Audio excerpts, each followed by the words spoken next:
Hey, I'm Chris Efessiou. Remember a few years back, there was a ring of young adults and some teenagers who had burglarized a whole bunch of celebrity homes and bragged about it on Twitter. In fact, they had hit Paris Hilton the hardest, lifting about $2 million worth of jewelry from her place. Oh, come on now. Let's just have some empathy about Paris. Okay, that's enough.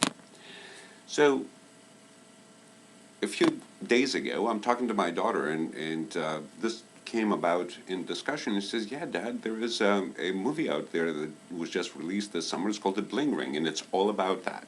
Felt totally uncool. I didn't know anything about that, but I got over it. So there are two things that one has to say about behavior like that: doing the wrong thing, then bragging about it.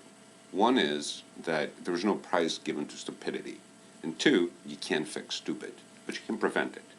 Because I'm pretty certain that none of these kids exhibited that behavior for the very first time, right at the point where they decided to go into that theft ring.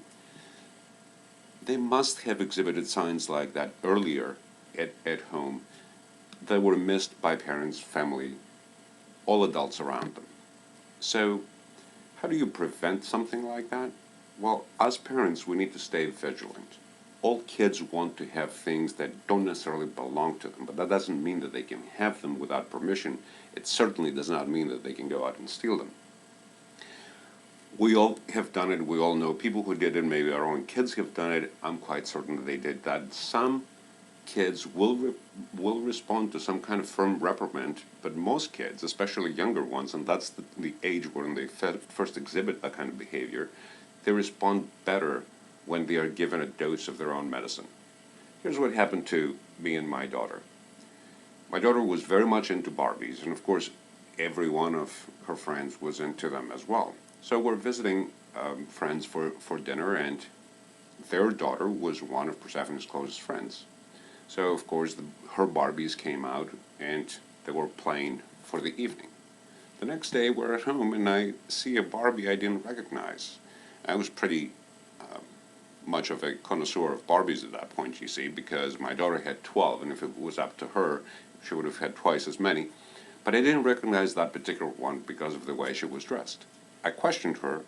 She tells me that it belonged to her friend, and somehow it came with us in the car ride at home last night from the friend's house. So I did two things. One, I went to the kitchen, picked up a trash bag, gave it to her, and asked her to load each one of her 12 Barbies into that trash bag. Then escorted her with bag in hand, where she herself deposited that bag with the 12 Barbies in the trash can. You think that made the point?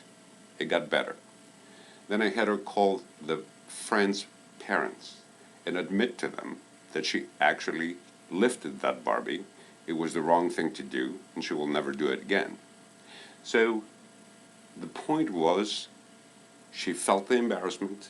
She was hit where it hurt, if you will, by losing something that was important to her, by having it removed from her, which is exactly what she had done to her friend. I'm happy to say she never did anything like that ever again. So, as parents, let's just be vigilant. Can't afford to stay asleep at the switch. Observe, listen, do what you have to do, trust, but verify, because at the end, you have got to be watching them. I'll see you next time.